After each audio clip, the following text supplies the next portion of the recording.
মাইক্রোফোনের ব্যবস্থা করা আছে।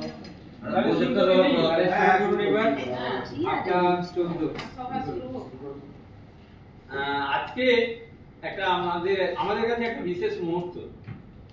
আমরা আমাদের Digha commodities distributor welfare association থেকে আমরা সমস্ত পরিচালক মণ্ডলীর সদস্য এবং সাধারণ সদস্য কিছু আছেন, তার সঙ্গে আমাদের অনেক শুভানুধ্যায়ী আমাদের ব্যক্তিবর্গ আছেন যারা আমাদের গেস্ট হিসাবে এসেছেন। তাদের সকলকে আমার আন্তরিক প্রীতি, শুভেচ্ছা, ধন্যবাদ এবং ছোটদেরকে খুব আন্তরিকভাবে হার্দিকভাবে ভালোবাসা।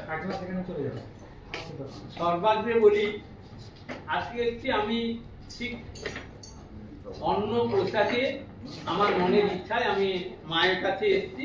আমার অনেক যখন আমাদের প্রোগ্রামিং শুরু হয় কথা, ততদিন থেকে আমার একটা ইচ্ছা যে আমি এই পোশাকটা পরে একটু মায়ের মন্দিরে যাব, একটা আপডেট কিছু আজকের দিনে একটু আমি দেখাবো আর কি। দেখাবো ঠিক না, আমার মনের ইচ্ছে আর কি। যাই হোক, সেই জায়গায় দাঁড়িয়ে আজকে আমরা আমাদের যাত্রাপথের আজকে প্রথম দিন ঠিক না, দ্বিতীয় দিন। সেখানে আমরা এসে আজকে প্রথমে আমরা মায়ের দর্শনে গেছিলাম। মা 51 পীঠের একজন বড় পীঠ, যেখানে মায়ের জনি এখানে পড়েছিল আর কি।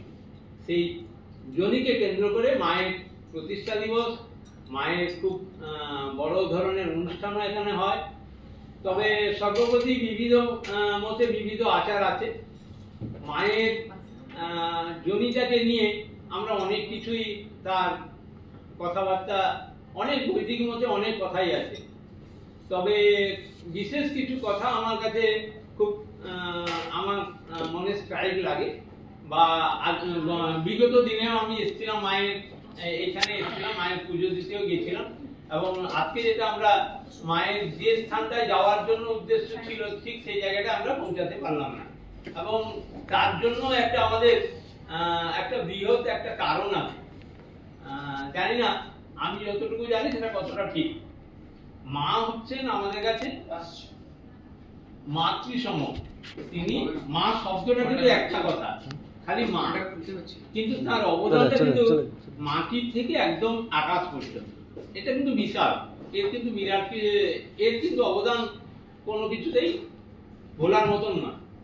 মাই শেষ কথা, যার জন্য একটা কথাই আছে, জননী জন্মভূমিস্থ স্বর্গাদ বিগলিয়েছে, পিতা স্বর্গ পিতা ধর্ম পিতা হি পরমন্তপ বিতরি প্রীতিমাপন্নে প্রিয়ন্তে স্বর্গদেবতা। জননী জন্মভূমিস্থ স্বর্গাদ বিগলিয়েছে, তিনি স্বয়ং ভগবানের থেকে মা হচ্ছে সবচেয়ে বড়। সেই জায়গায় দাঁড়িয়ে আমরা যে, আমার মনে হয় আজকে যে আমরা মায়ের জনির জায়গায় যাইনি, সেটা আমাদের কাছে, আমার মনে হয়, আমার ব্যক্তিগত মতামত, ওটা আমাদের কাছে একটা ভালো ফলপ্রসূ। তার কারণ যে মাকে আমরা পূজিত করি, তার জনির জায়গায় আমরা না যাওয়াটা মনে হয় সমস্ত বড় বড় মন্দিরের গর্ভগৃহতে কখনো যাওয়া উচিত নয়। মানে বৈদিক নিয়মে আছে যে ওখানে দেখানো যেমন নিষেধ, যাওয়াটাও নিষেধ। আর সেই জায়গায় স্পর্শটাও নিশ্চয় একটা দৃষ্টিকটু, মানে আমার বিবেকের মতো বলে আছে। যাই হোক, সেই মা হচ্ছেন কালী, কালীর একটি রূপ। তাই কালীর একটি মন্ত্র আমি পাঠ করি, সবাই শুনবেন। জানি না, হয়তো ভালো লাগবে না, তবু যতটুকু জানি আশা করি ভালো না লাগার মতন কিছু নয়। যদিও আমরা কেউ নাস্তিক নই আর কেউ ইয়েও নেই, আমরা কিছু না কিছু ভাবে ঘরে গৃহ ঠাকুর হলেও রেখেছি। তাকে কম ফুল হলেও, বেশি ফুল হলে, বেশি খাওয়ার হলে, যাই হোক, সে হাবুদা যতই নাস্তিক বলুন না কেন, হাবুদা কিন্তু কিছু না কিছু ভাবে তার অফিস ঘরে আমি দেখেছি। যাই হোক, তিনি যতটা পারেন ততটাই করেন, কেউ করেন না এমন কেউ নেই। আমি একটা ক্যালেন্ডার ফেলে দিব ঠাকুরের ছবি, আপনি পা দিয়ে চলে যান, দেখে আমি দেখবো এখানে যারা আছে। পারবেন কেউ পারবেন না।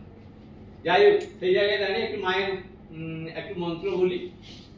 ওম करालवदनं घोरं मुक्तकेशिं चतुर्भुजं कालिकं दक्षिणं दिव्यं मुण्डमाला विभूषितं शब्दच्छिन्न शिरःखड्गो वामार्धद्वकराम्बुजं अभयं वरदं चैव दक्षिणार्धद्वपानिकं महामेघप्रभं सेमं तथा चैव दिगम्बरीं কণ্ঠাবসক্তমুণ্ডালী গলদ্রুদলচর্চিতম কর্ণাবতং শতানীত সবযুগ্ম ভয়ানকম ভরদ্রষ্টং করালস্যং পিনন্নত পয়োধরম সওয়ানঙ্কর সংবাতৈ কিশোকান্তিং হসমুখিম শিখদ্বয় গুরুদ্রুত ধারা বিস্ফুরিতাননম ঘোরারাবং মহারুদ্রিং শ্মশানলয়বাসিনীম বালার্ক মণ্ডলাকার রচনচিত্রয়ান্বিতম দন্তরাং দক্ষিণভ্রেবি লম্বমান পচচ্চয়ম সপরূপ মহাদেব হৃদয় পরিসংস্থিতম শিবার্ধিঘোরাবাধিশ্চতুর্দিকু সমন্বিতম মহাকালেন চ সমং বিপরীত রতাতুরম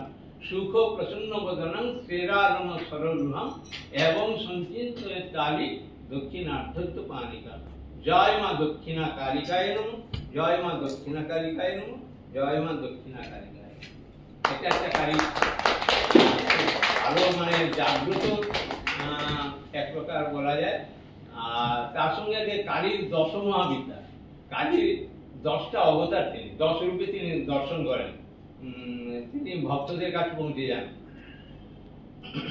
জয়ন্তী মঙ্গলা কালী ভদ্র কালী কপালিনী দুর্গা শিবা ক্ষমাধাত্রী সাহা সৌধা নমস্তুতে। কালী তারা মহাবিদ্যা ষোড়শী ভুবনেশ্বরী ভৈরবী ছিন্নমস্তা চ ধূমাবতী তথা বগলা সিদ্ধ বিদ্যা চ মাতঙ্গিনী কমলান্তিকা এতদশ মহাবিদ্যা সিদ্ধ বিদ্যা প্রকৃতি। হরি ওম তৎসৎ, হরি ওম তৎসৎ, হরি ওম তৎসৎ। আর একটা কথা বলি, মহাভারতের 5 জন সতী আছেন, কেউ বলতে পারবেন এখানে 5 জন সতীর নাম? যাদের নাম অন্তত রাতে ঘুমানোর সময় নাম নিলে সারাদিনের আপনি যতই পাপ করেন তার একটু ধূলিকণা হলে একটু আপনি তার মুক্তি পাবেন। সেটা হচ্ছে অহল্যা, দ্রৌপদী, কুন্তী, তারা, মন্দোদরী, পঞ্চকন্যা নাম পাপক্ষয়। এই 5 জন সতী হচ্ছেন, এদের নাম ধরলে সারাদিনে যত পাপ আমরা করি তার কিছু নয় কিছু একটা অংশ ক্ষয় হয়। এইটুকু আমার বলার। সবাইকে কেমন লাগলো, কেমন কি হলো জানি না। আপনাদের সকলের ভালোবাসা, আপনাদের সকলের আশীর্বাদ আর সকলের ব্লেসিং আমার কাছে যেন আজকের দিনের বড় একটি পাওনা বলে আমি মনে করি। সবাইকে ধন্যবাদ জানাই। আরো কিছু আছে।